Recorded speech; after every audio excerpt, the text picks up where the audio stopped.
Constipation म्हणजे नेमकं काय आहे आणि असं आहे का की जर रोज शौचाला नाही झालं तर it is a sign of constipation? हा सर्वात महत्वाचा प्रश्न आहे आणि बऱ्याच लोकांचा गैरसमज याच्यामध्ये काय आहे, की रोज आपल्याला जर मोशनला गेलं तरच कॉन्स्टिपेशन किंवा ह्या गोष्टी नसतात, असं लोकांचा गैरसमज आहे. पण याच्यामध्ये मुख्यतः आपल्याला काय बघायला पाहिजे, रोज मोशनला जाणे हा क्रायटेरिया नाहीयेच आहे. तर वैद्यकीय भाषेमध्ये जर आपण सोप्या भाषेत समजून घ्यायचं झालं, तर काय आपल्याला लक्ष द्यायला पाहिजे, की खूप कडक मल होणे किंवा खूप वेळ मोशनला जाणे, 20 किंवा 30 मिनिट खूप वेळ जाणे किंवा आठवड्यातून 3 पेक्षा कमी वेळा मोशन होणे किंवा मोशनला जेव्हा पण जातो तेव्हा खूप जोर करून लावणे, ही ॲक्च्युअली कॉन्स्टिपेशनची डेफिनेशन आहे. कॉन्स्टिपेशनमध्ये जर 2 व्यक्तींचा आपण जर विचार केला, तर एका व्यक्तीला जर रोज मोशन होतं आणि एका व्यक्तीला जर आठवड्यातून 2 किंवा 3 वेळा मोशन होतं. पण ज्या व्यक्तीला आठवड्यातून 2 किंवा 3 वेळेला मोशन होतं, गेल्यानंतर लगेच जर मोशन होत असेल, तर सेकंड कॅटेगरी ही कॉन्स्टिपेशनच्या कॅटेगरीमध्ये येत नाहीये. तर फर्स्ट कॅटेगरी जो मनुष्य आहे, जो रोज मोशनला जातो, पण त्याचं कॉन्स्टिपेशन म्हणजे त्याला कडक संडास होते, खूप वेळ लागतो आणि वारंवार त्याला असं अस्वस्थ वाटतं किंवा मोशन पूर्ण क्लिअर नाही झालं असं वाटतं. त्याला आपण कॉन्स्टिपेशन इझिली आपण डायग्नोज करू शकतो किंवा कॉन्स्टिपेशनच्या कॅटेगरीमध्ये आपण म्हणू शकतो की याला कॉन्स्टिपेशन आहे असं. बरं. आणि आजकाल हा त्रास जो आहे कॉन्स्टिपेशनला तो प्रत्येक घरी बघायला भेटतो. तर मग हा इतका अचानक का वाढला आहे? कॉन्स्टिपेशनची मुख्यतः कारण बघण्यामध्ये आपल्याला काय बघायला पाहिजे, की आत्ता जे हल्लीचं लाईफस्टाईल आहे, त्या लाईफस्टाईलमध्ये आपण काय करतो, जंक फूड खूप प्रमाणामध्ये खातो. कोल्ड ड्रिंक्स म्हणजे जे कार्बोनेटेड आयटम्स असतात ते खूप ह्याच्यामध्ये आहेत. त्यातच आत्ता जे वर्किंग जे आपली एन्व्हायरमेंट म्हणा किंवा बाकी सगळं झालेलं आहे. म्हणजे फॉर एक्झाम्पल आता पुण्यासारख्या सिटीमध्ये आपण बघतोय तर आय-टी प्रोफेशनल किंवा बाकी जेवढे काही प्रोफेशनल असतील ते ऑफिस वर्क, डेस्क वर्क अशाच प्रकारचे आहेत. त्यामध्ये मोस्टली आपण 8 ते 10 तास परसिस्टंट एका जागेवर बसतो. आणि दुसरं आहे की मेंटल स्ट्रेस आणि स्ट्रेन सध्या खूप जास्त वाढलेलं आहे. एका जागी परसिस्टंट आपण 8 ते 10 तास बसल्यामुळे काय होतं, की आपल्या मोटिलिटी किंवा इंटेस्टायनल मोटिलिटी जी असते ती स्लो होते. त्यामुळे आपल्याला काय होतं, की मोशन प्रॉपरली क्लिअर होत नाही. सेकंड आहे की मेंटल स्ट्रेस आणि स्ट्रेन आता एवढ्या जास्त वाढल्यामुळे प्रत्येकाचं इमोशनल बिहेवियर किंवा हार्मोनल चेंजेस खूप जास्त प्रमाणामध्ये होतं. त्यामुळे ही कॉन्स्टिपेशन होतं. आणि तिसरं आता प्रत्येक घराघरामध्ये काय आहे की प्रत्येकाला वेळ नाहीये.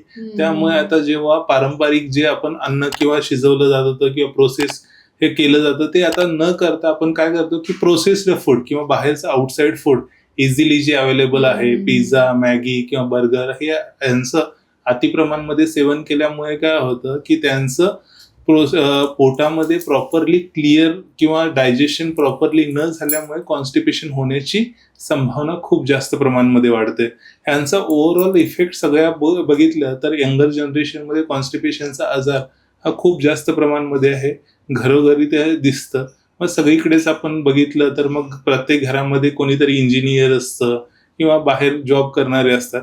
त्यामुळे याचं प्रमाण दिवसेंदिवस वाढत आहे. जसं तुम्ही आता म्हणलात की मेंटल हेल्थचा पण परिणाम होऊ शकतो as a result of constipation. बरोबर. तर एक्झॅक्टली कॉन्स्टिपेशन मध्ये शरीरामध्ये काय होतं जेव्हा कॉन्स्टिपेशन होत असतं तेव्हा? बरोबर. कॉन्स्टिपेशन आता आपण समजून घेतलं एक्झॅक्टली कॉन्स्टिपेशन म्हणजे काय. कॉन्स्टिपेशन होणारी कारणं मुख्यतः काय आहेत की मेंटल स्ट्रेस, स्ट्रेन असणे किंवा आपण बाहेरचं जे फूड खातो, जंक फूड झालं, कार्बोनेटेड फूड झालं किंवा बाकी इतर पदार्थ जे पचायला जड आहेत, त्यामध्ये मांसाहार पण येतो. ह्या सगळ्या गोष्टींचा परिणाम काय होतं की सर्वात सुरुवातीला जेव्हा पण अन्न जातं ते शरीरामध्ये पहिला स्टमकमध्ये जातं. मग त्या स्टमकमध्ये हायड्रोक्लोरिक ऍसिड किंवा हे जे बाकी इतर जे ऍसिड्स असतात ते ऍसिड सिक्रिशन होऊन त्याचा चयापचयमध्ये परिणाम होतो. पण हे जे अन्न आपण खाल्लेलं असतं ते पचायला खूप जड असतं. ते पचायला खूप जड असल्यामुळे बराच वेळ आतड्यांमध्ये ते अन्न पडून राहतं.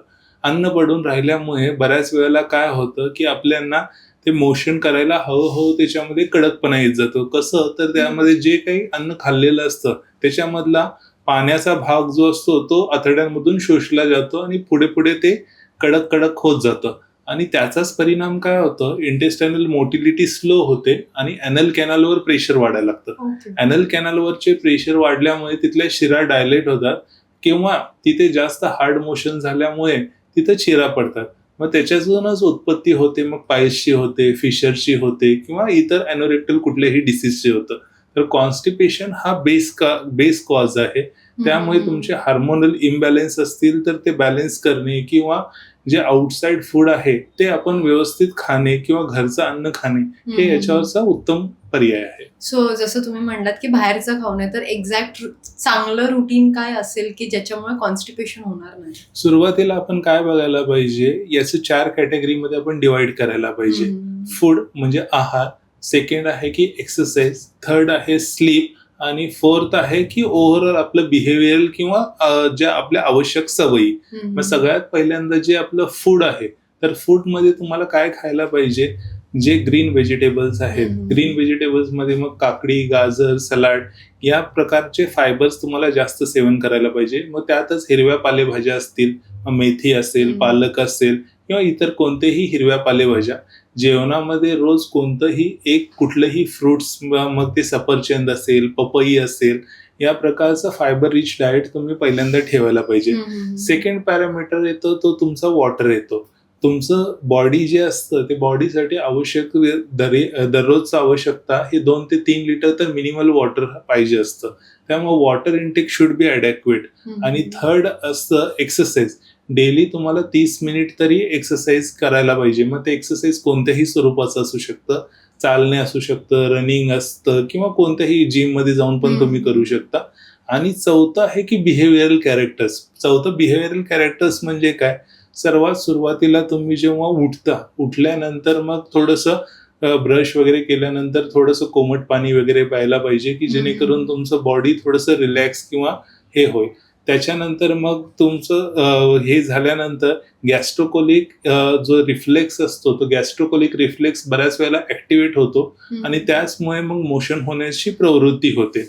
मग त्यामध्ये तुमचं जर टायमिंग जर फिक्स असेल त्याच वेळेला जर मोशनला जाणे, तर ती सगळ्यात चांगले हॅबिच्युअल मध्ये एक येतं. आणि मग त्याच्यानंतर मग बऱ्याच लोकांना, काही लोकांना नाश्ता केल्यानंतर किंवा काही लोकांना जेवण केल्यानंतर जाण्याची सवय असते.